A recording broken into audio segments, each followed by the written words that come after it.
Magandang umaga mga kahuan, narito na ang Pag-asa Weather Update today. Patuloy pa rin ang epekto ng dalawang weather systems po sa ating bansa. Una na dyan ay ang shear line at northeast monsoon. Yung northeast monsoon po natin ay nakakaapekto dito sa may dulong hilagang bahagi po ng northern Luzon, habang ang shear line o yung linya kung saan nagtatagpo ang hangin from the northern portion of our country at dito rin po sa may silangan. So banggaan ito ng malamig na northeast monsoon at mainit na easterlies, nagkukos pa rin po ng mga paulan sa ilang bahagi pa ng northern Luzon.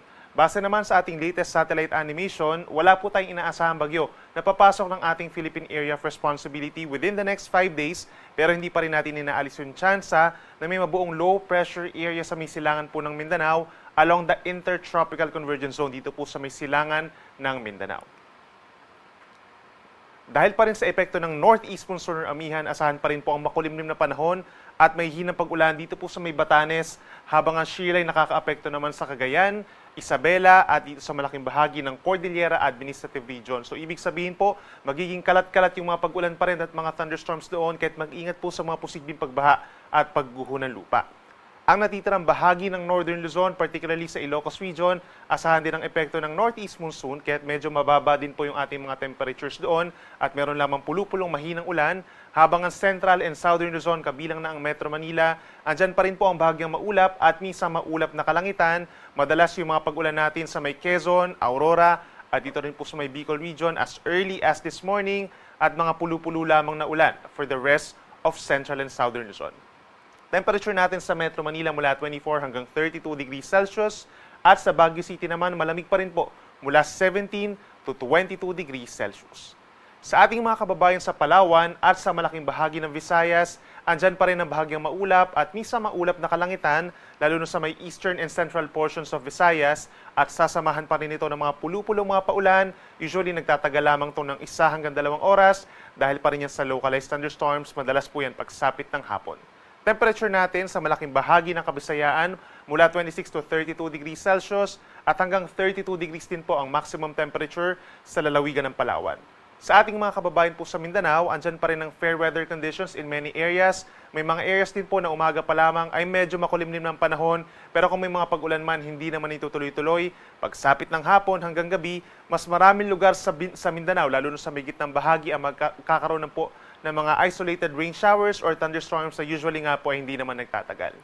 Sa ating mga kababayan dito sa may Zamboanga City and Davao City, posibleng umakyat sa hanggang 34 degrees Celsius na mainit na temperature ang tanghali natin ang temperature natin po sa tanghali. Para naman sa ating lagay ng karagatan, wala pa rin tayong nakataas na gale warning, pero dahil pa rin sa pag-ihip ng northeast monsoon, meron pa rin tayong medyo maalon na karagatan sa mga baybayin po sa may northern Luzon, hanggang 3.4 meters or nasa halos sa isang palapag po ng gusaling taas ng mga pag-alon. Delikado pa rin for small sea vessels, habang sa may central Luzon, down to Mindanao, yung ating mga baybayin dyan, generally banayad naman po nasa kalahati hanggang 1 metro, at kapag meron mga thunderstorms, posibleng umakyat sa 2.5 metro. At para naman sa ating 3-day weather forecast, over this weekend, magiging maulan pa rin po in many areas of our country.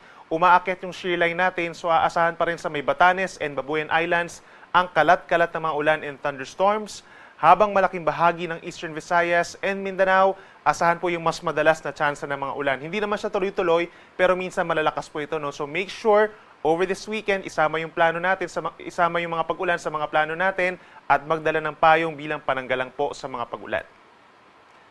Para naman sa araw ng Lunes, December 9, may mga areas pa rin po na magkakaroon ng mga kalat-kalat na ulan and thunderstorms. Ito po ay dahil sa shear line o yung banggaan pa rin po ng malamig na amihan at mainit na easterlies. Ang pinaka-aapektuhan po nitong shear line pagsapit ng Lunes at maring sa mga susunod pa na araw next week ay ang northern Luzon, itong silangang parte po ng central Luzon and southern Luzon, kabilang ng Aurora, Quezon at malaking bahagi ng Bicol Region. Even yung northern Samar, asahan din po ang matataas na tsansa ng ulan early next week. So make sure po na meron tayong dalang payong at mag-ingat sa banta ng baha at pagguho ng lupa.